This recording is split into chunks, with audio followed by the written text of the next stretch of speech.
Hello viewers, it's your favorite spoiler from Grand Movies. For more updates stay tuned and don't forget to like, share and subscribe to my channel please.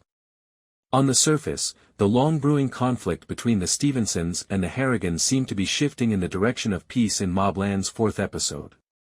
The seeming confrontation between the two London-based criminal families is actually on the verge of erupting at the end of the episode and may have taken a significant stride in that direction. In episode 4, Richie summoned Harry inside his facility by himself once more, stating that something didn't feel right after speaking with Valjon, the man who was accused of killing his kid. Richie promised to settle the matter provided Harry completes the task with Valjon since he likes Harry and it will soothe his mind.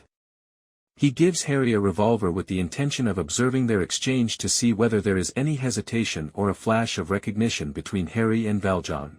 Instead of using a gunshot to kill Valjon quickly, Harry uses a piece of wood that he breaks off and stabs him severely in the stomach until he dies, eliminating any possibility of doubt.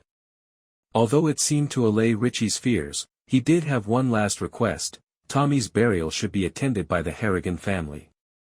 Since the audience is unaware of what Valjon truly informed Richie about Tommy's death, it may possibly be a trap for the Harrigans, despite the fact that it is obviously meant to serve as a symbolic peace between the two families. By allowing Eddie Harrigan to get away with everything and welcoming him with open arms for his faults, Mave Harrigan has shown an unsettling amount of protectiveness toward her grandson. This was particularly true when he killed Tommy Stevenson, the son of the infamous rivals of the Harrigans.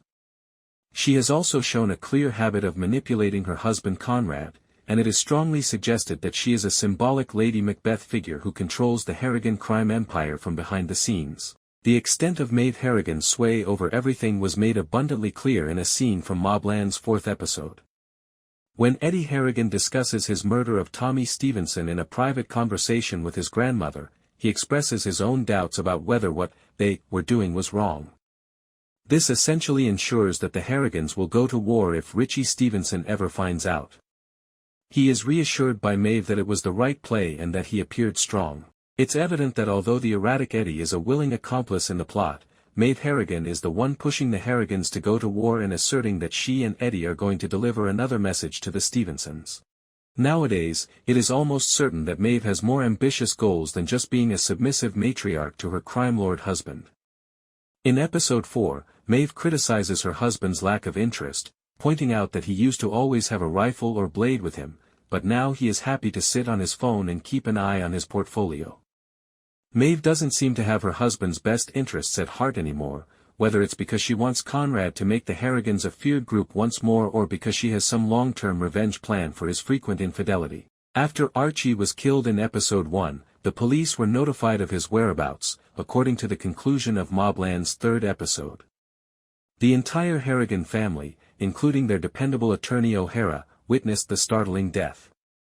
Conrad informs Mave that only he and Harry knew the body's burial location, despite the fact that they were all witnesses to the crime.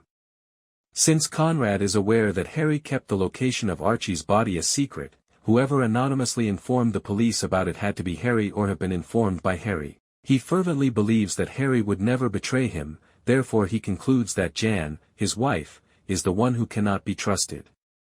Conrad decides to go see Jan at her house, where she was having lunch with her friend Alice.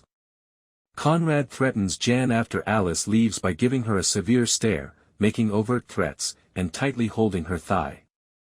Conrad particularly threatens her to make sure she doesn't turn on the Harrigans to anyone, knowing that she consults a therapist. While waiting for Richie to call following his personal interrogation of Valjon, Harry and Kevin have a one-on-one conversation that leads to some significant discoveries on the Harrigan family's past. The most significant is that, when Conrad was in his 50s and Bella, Kevin's wife, was just 20 or 21 years old, she was one of the girls he had on the side. It explains why she is rarely seen with the other members of the family and, possibly, why, in spite of Harry's stern warnings, Bella is still attempting to close a deal with the enigmatic Frenchman Antoine. They talk about their time spent together at a juvenile prison center, which is probably how the two men initially connected and how Harry ended up with the Harrigans. In episode 3, Harry discloses to Kevin that he met one of their former jailers, Rusby, in the nursing home, but Kevin denies ever remembering him.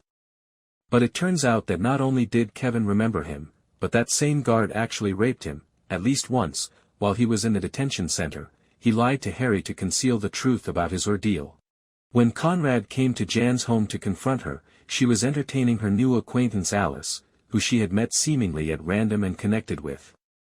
Alice pleads to stick around when Conrad enters Jan's home, only to soon be refused by a glare from Conrad.